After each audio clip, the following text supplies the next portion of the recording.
接下来，这张照片能搬到鲤鱼塘，就算搬不到欧兆熙，也够他喝上一大壶的。可再接下来该怎么办？制造局怎么办？所有搭了的台拆了再搭，等到把事情理顺了，制造局制造出枪械，怎么也得要5个半月的时间。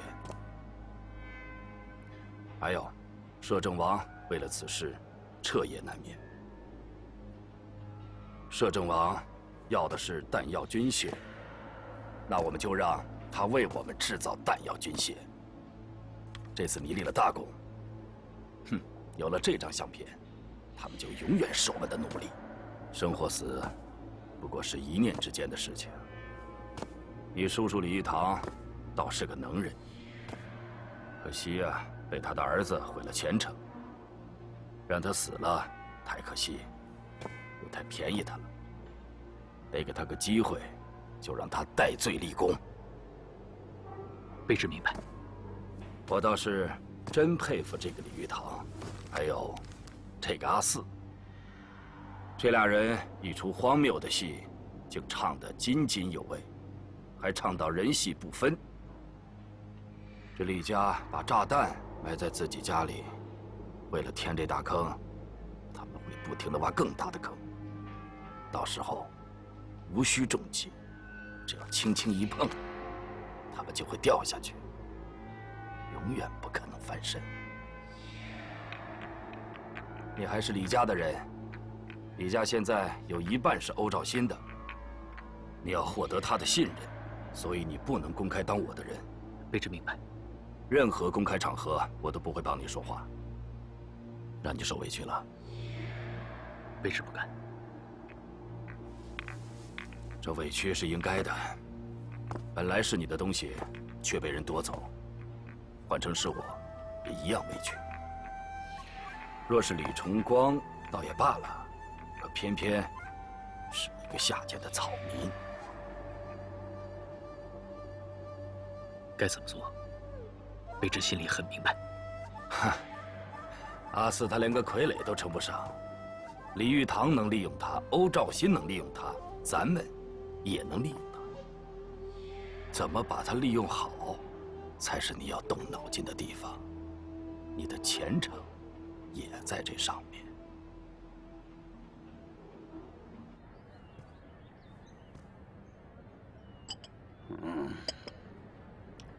要不这样吧，先开会，啊，李老板，你不是还有演说吗？实在不行的话，就让欧巡抚写个人选的条子送过来。是，大人。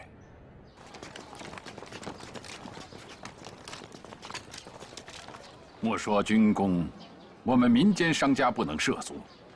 凡举矿物、轮船、电报、交通，凡因事关国计民生之基础产业，皆为官家垄断。商家或不得入足，或仅能以官督商办之方式加入。然过去30年中，官督商办之企业，因种种原因，民间资本皆有去无回。至今，广东商绅心有余悸。但如今，朝廷愿与包括立升机械厂之内的广东商家，以官商合办之新形式创建华南制造局。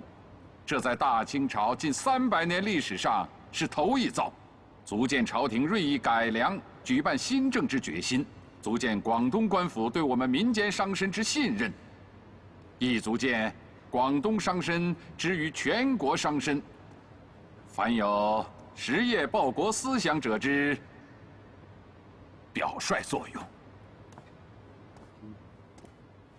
官商合办，由双方订立合同，规定各自之权利、义务及盈余分配办法。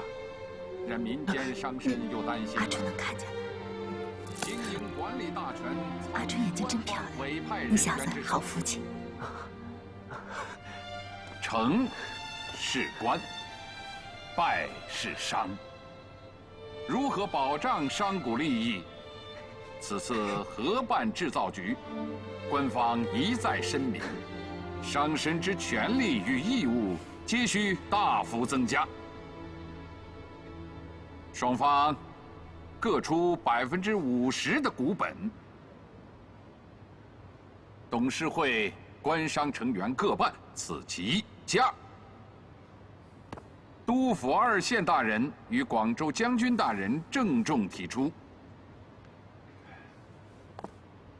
制造局总办一职，必须由商绅代表担任，这在我大清国可是破天荒之壮举呀！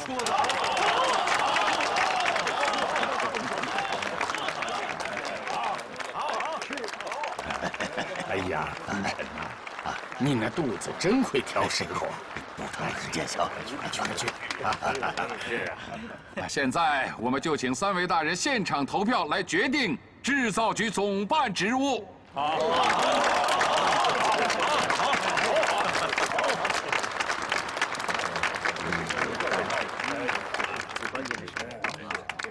我把他接到这儿来了。阿纯真好，他说他想见你，他的心里只有你。阿四，你放心吧。现在开始唱票。哎，唱票了，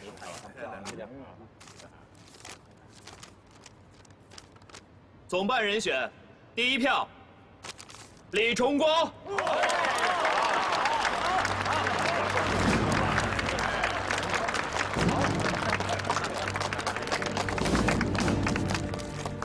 第2票，李崇光。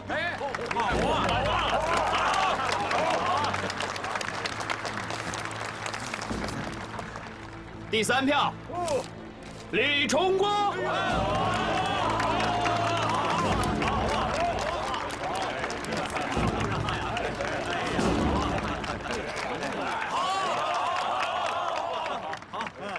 现在本部宣布，华南制造局正式成立，李崇光先生担任总办。好，快去呀，快去！阿纯看着你呢，快去，快去！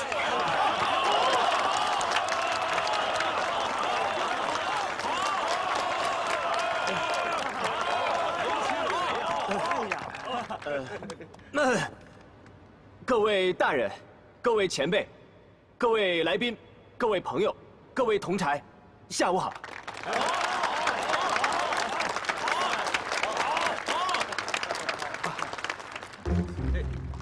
说话呀，讲2句吧，就是。说呀，说2句。怎么回事啊？这怎么了？上词儿呢？是啊，第1次上台嘛，紧张了，太紧张了吧？经验，知道第1次。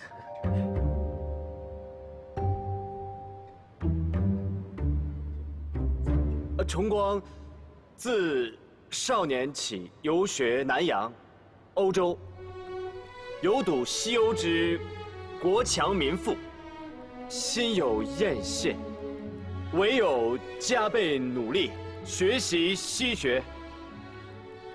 然则数年间至为痛心者，无论个人做到何种地步，仍被他国人视为末等公民，东亚病夫。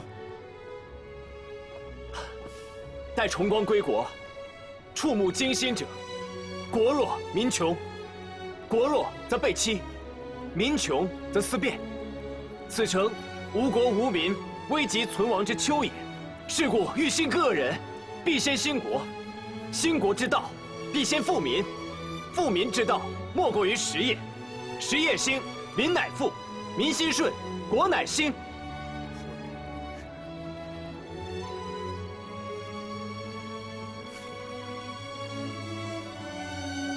李家7代为商，可谓久矣。士农工商，商在中国向被视为末流。既以某曾祖论，家资万贯，曾受道光皇帝亲赐顶戴，然终以抄家即没，深受益处。以某祖父论，一生3起3落，富时可以敌城，穷时不明一席，见县令乃自称贱民，遇官非，不敢争短长。以家父而论，少年时往南阳做实业，发达后仍归省港，欲以实业济一方百姓，数十年乐此不疲。然仍不免牢狱之灾，几近死地。崇光留学前曾为家父，何如做南阳一富家翁休矣？家父慕于，汝之发肤颜色可改乎？不可。故勿论也。吾不知，舍此宁有他途？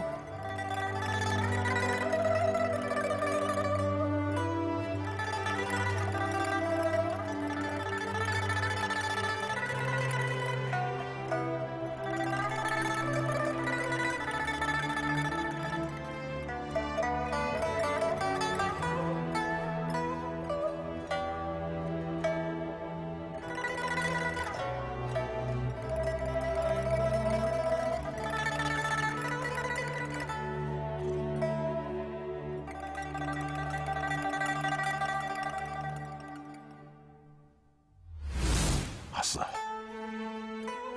为救玉堂，为救李家，冒杀身之祸，顶替滔天罪名，有勇有义。你是玉堂的恩人，李家的救星。老爷，阿四，你不负我，我定不负你。如不嫌弃，就认我为义父。从此我们情同骨肉，你愿意吗？我愿意。崇光年少无知，然几年间观世界之潮流，商人之命运，实昭示国家之命运。商人于国家中之地位，实昭示国家于世界中之地位。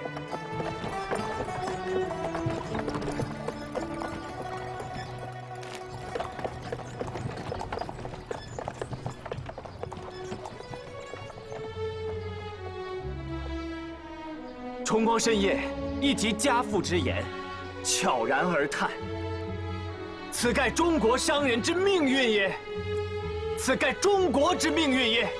然则，此国家与商人之命运，宁可改造乎？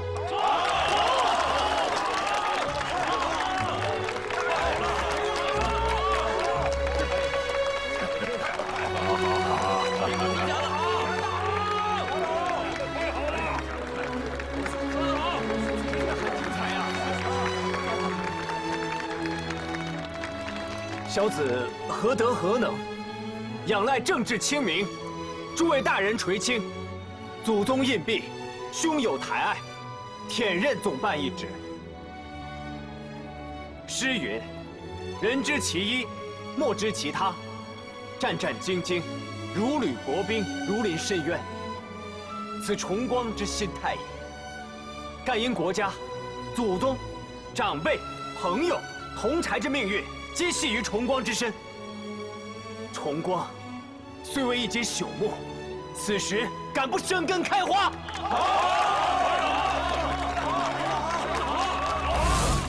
阿四哥，等你不拉车的时候，你就多学学文化吧。学文化有这么重要吗？我不识字，不也是把你养得肥肥胖胖？总结4个字：落在实处。每一个进货环节要落在实处，每一个生产环节要落在实处。大学之道，在明明德，在亲民，在止于至善，修齐治平，自天子以至于庶人，一是皆以修身为本。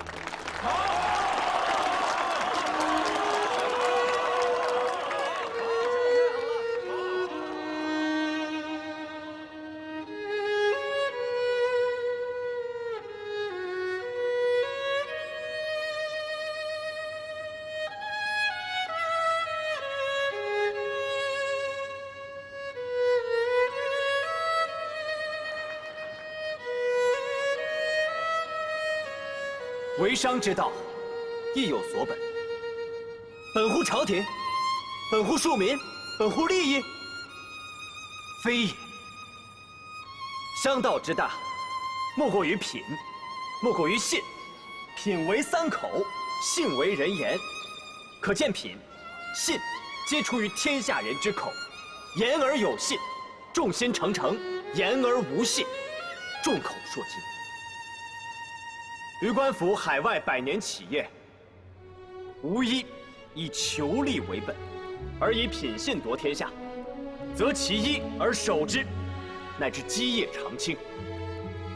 是故华南制造局第一要务，即恪守品信，在商言商。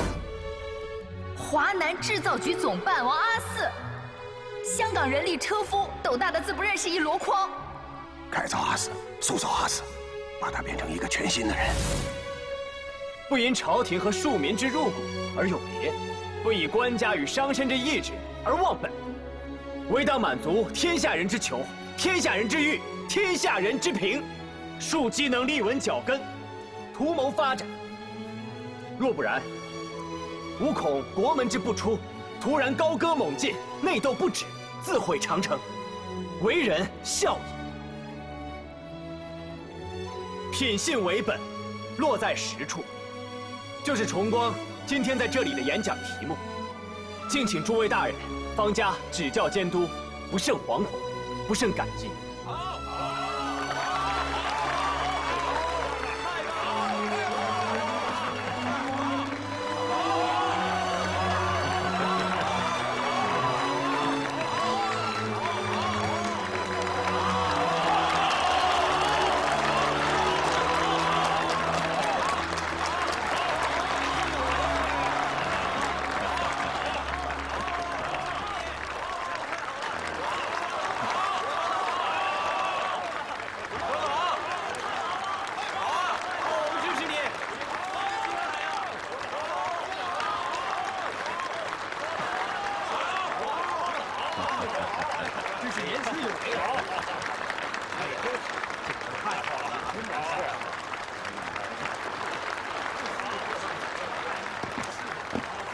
荣光，讲得太好了。好。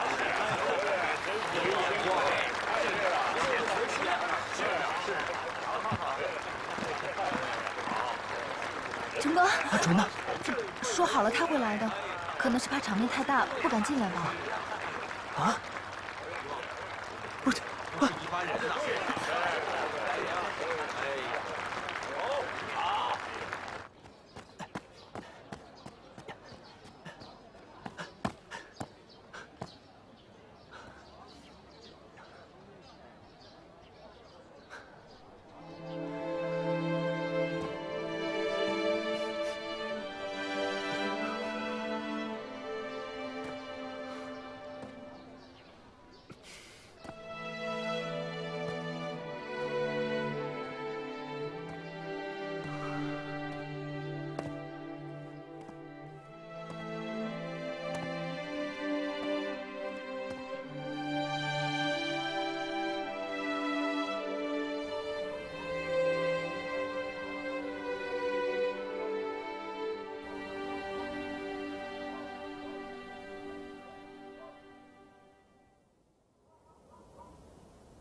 阿四哥，阿纯，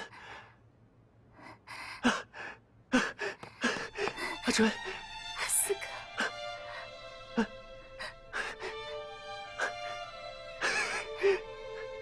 阿纯，这是几人？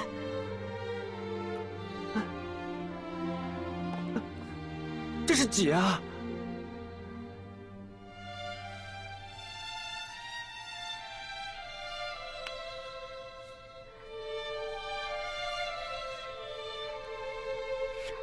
阿四哥，我能看见了。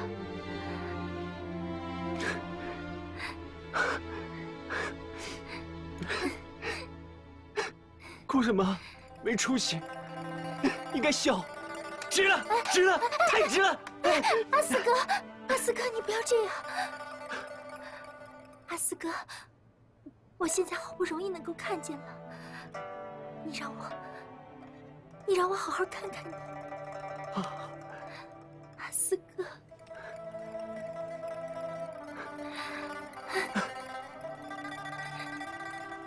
阿纯，你真的没有误会，一点也没有误会我。没有，我从来一点儿都没有误会过阿四哥。阿四哥，你做的所有的事情，我都明白，我都懂，我永远都不会怀疑你。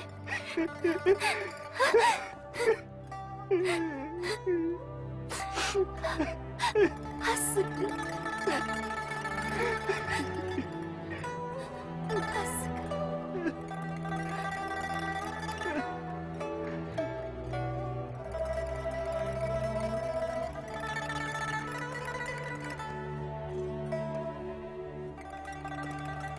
阿四哥，那接下来该怎么办呀？等制造局的大局稳定下来，李老板他会想办法让我隐退，我们就可以回香港，过我们自己的小日子。现在怎么也得再坚持一段时间，你也把伤踏踏实实的养好。最难的一关我已经演过去了，以后的日子应该好过些了。哦，对了，我今天去看了你的就职演说，哦，真好。你看见了？可我怎么没看见你呢？为什么不让我看见你？人太多了，我怕会影响到你。哦，哎，怎么样？你看见阿四哥了？阿四哥帅不帅？帅，比我想象当中还要更帅。我都不敢相信那会是你呢。当然就是我啦。其实也不是我，你阿四哥只是一个车夫，转的那些词都是李老板写的，我认都不认得几个，背了整整3天才背下来呢。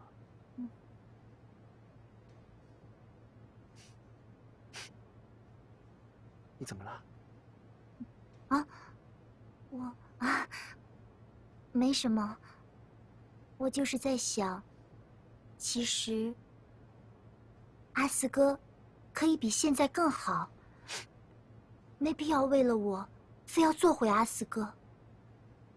你这是病句，我就是阿四哥啊，怎么会变过来变过去的？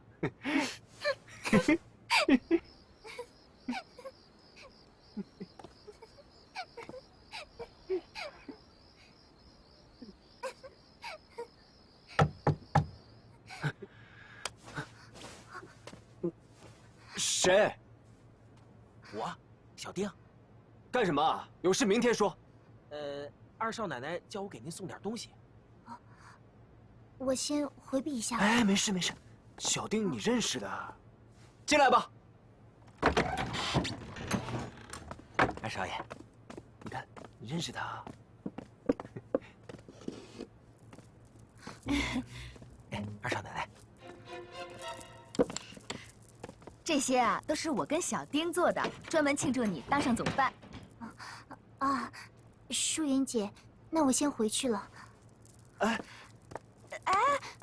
阿纯妹妹，你不能走啊！今天你才是主角，我就是个跑龙套的。你走了，那算怎么回事啊？来，阿纯妹妹，你快过来。淑云姐，我是您的表妹，这样不太好，我先走了。有什么不合适的呀？哦，你放心，外面7大姑8大姨的，他们都睡着了。那我先走了。哎，崇光，你快拦着点！哎，阿纯，哎呦，你怎么回事啊？你刚才不还挺热情的吗？你什么你？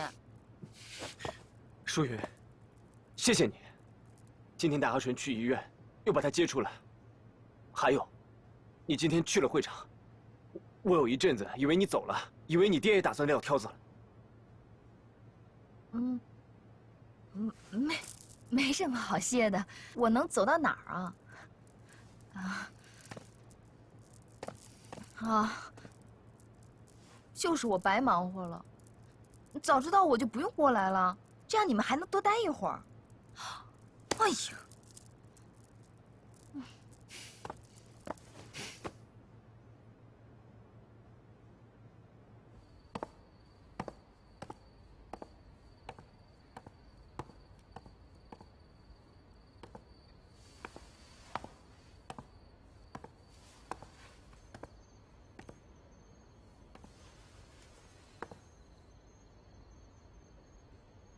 冲家找我谈事，何必来此啊？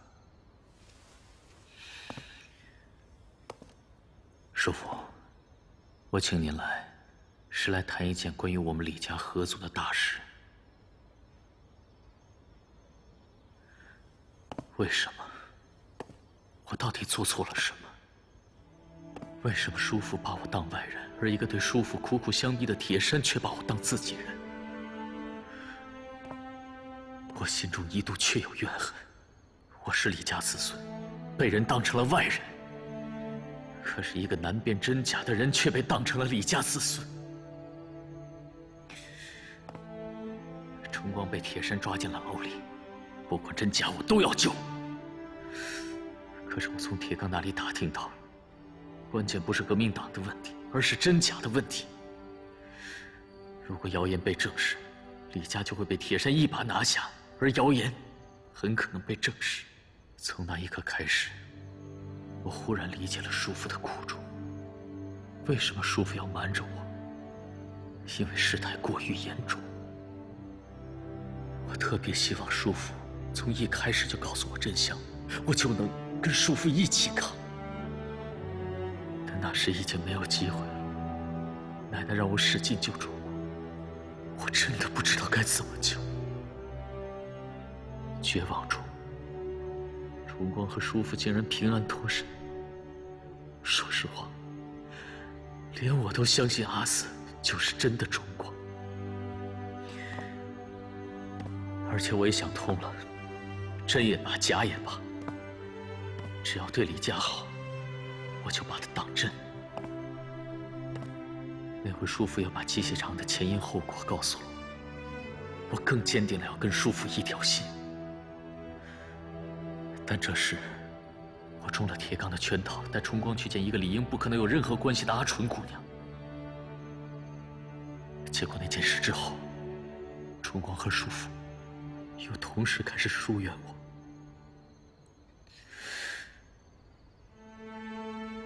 这些都是真的。崇光兄弟作为孙文的替身，已经被铁山杀。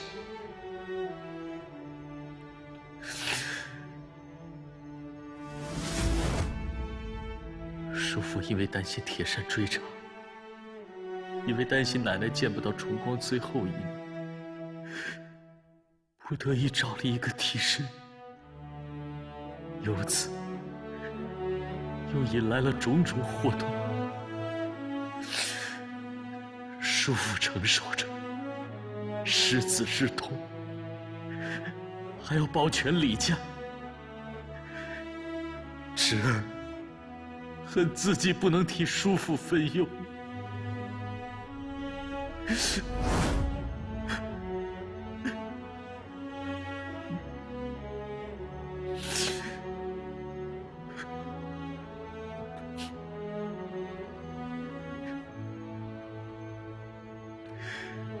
就算我有种种不是，可我毕竟是李家子孙，李家容我容，李家败我败。这是一个大是大非的道理。这种血脉中流淌的亲情，崇家不会不懂。我当然以亲情、以家族为主。希望叔父能信任我过去的不妥之处，也请叔父看在我死去的父亲面上，多多包涵。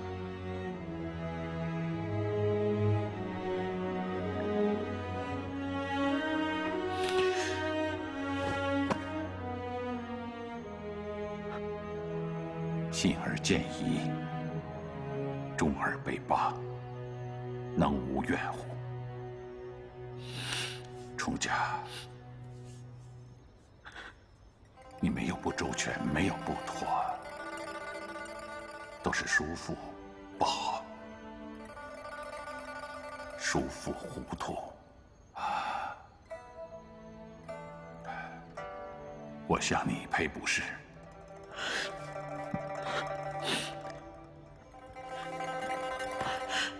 叔父，快别这么说，这杀冲家了。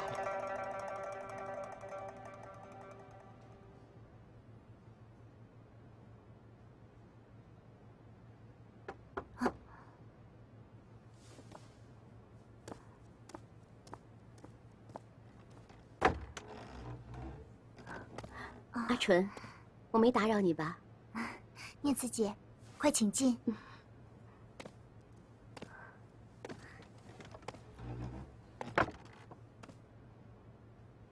哦，请坐。哦，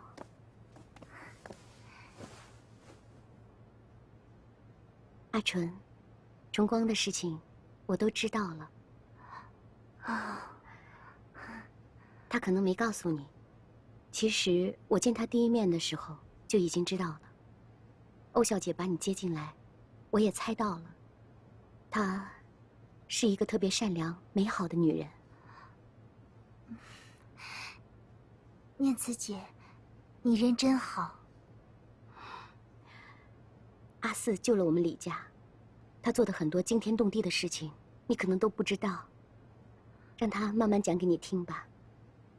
我今天来是郑重感谢你的，要是你有什么不开心的事情，一定要找我，告诉我啊。念慈姐，我没有不开心，我一直都很开心。阿四哥，现在像是变了一个人一样，一个非常非常有学问的人。我想，李崇光，应该是比阿四哥还要更优秀的人吧。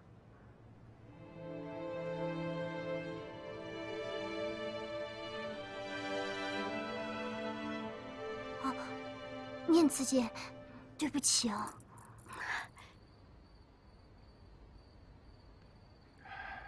冲家，我现在把阿四叫来，你们两个人。叔父，家里面只有我知道阿四身份一事，你知我知，我们千万不要让第三个人知道，连阿四也不要让他知道。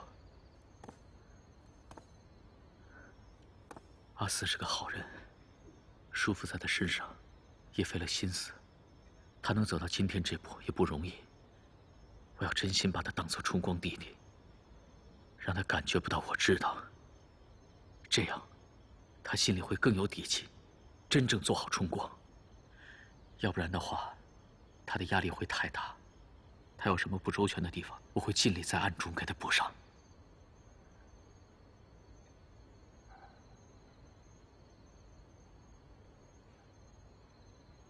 冲家，叔父真心给你赔不是。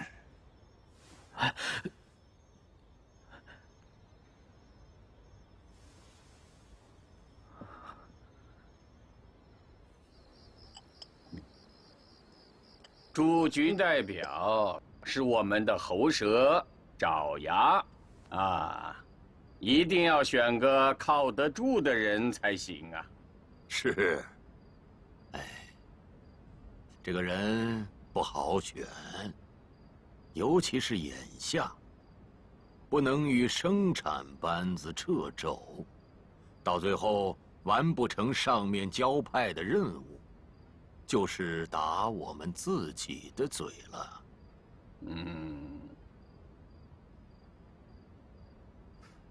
二位大人，心中是不是已经有人选了？没有，我们只是在聊原则。我们三个人推意全选，还要都没意见才行啊。铁大人，可有什么好人选吗？全听二位大人的。哎呦，怎么又客气了？铁大人统领八旗兵和露营兵，新军也由你节制。这人选是要从你的手下里找啊。铁某初来乍到，对人对事，那是府台大人您熟悉啊。嗨，好了好了，你们都不要客气了啊！我来抛砖，你们反对就是了。你们觉得李重甲怎么样啊？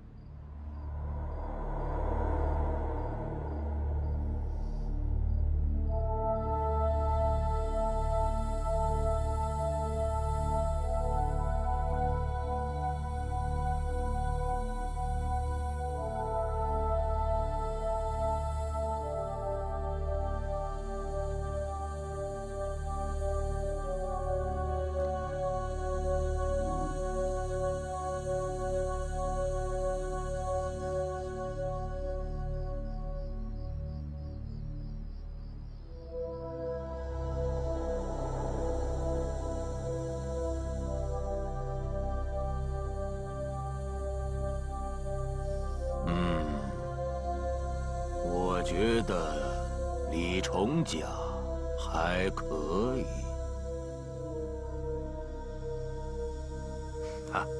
我也跟二位大人投赞成票。你不要这个态度嘛，你应该说说你的人选，将来还是要你负责的呀。副堂大人说得对，我就正式举荐李成甲为制造军代表，履行质量监督及安全稳定之职责。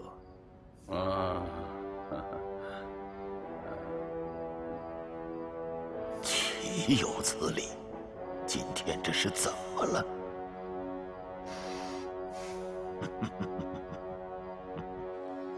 自任命李重甲为华南制造局代表，领统带职，革去原新军部队1编2营管带职。谢大人栽培，不必谢我，谢那些保举你的人吧。是。望你好自为之。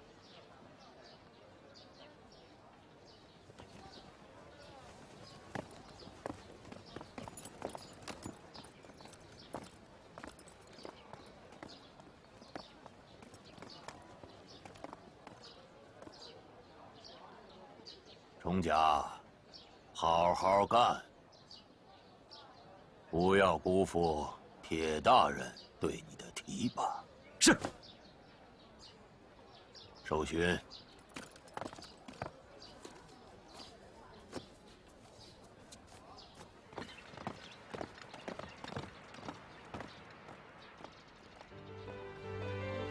李总办好，弟兄们好。李总办好，大家好。李总办好，大家李总办好，李总办好，李总办好，李总办好，李总办好，李总办好，李总办好。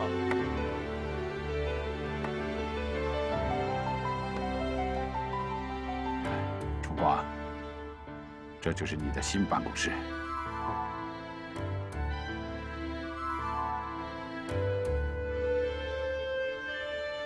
从今天开始，你就在这儿办公。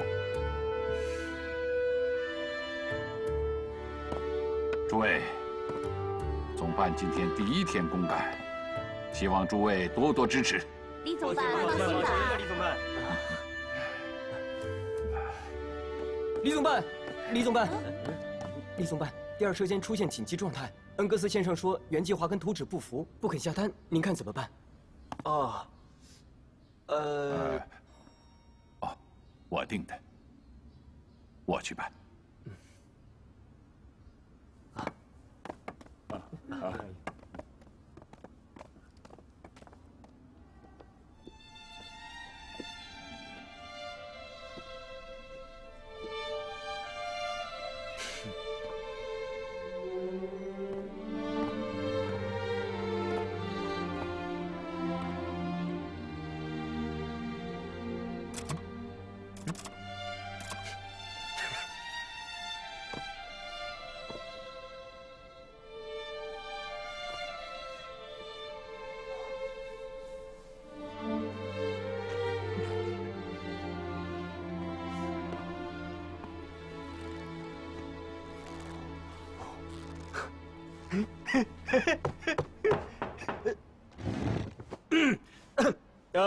前进。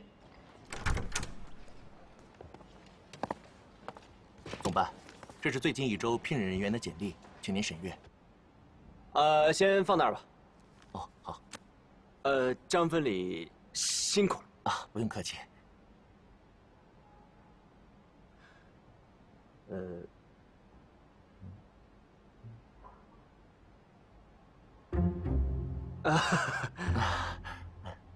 你要喝茶吗？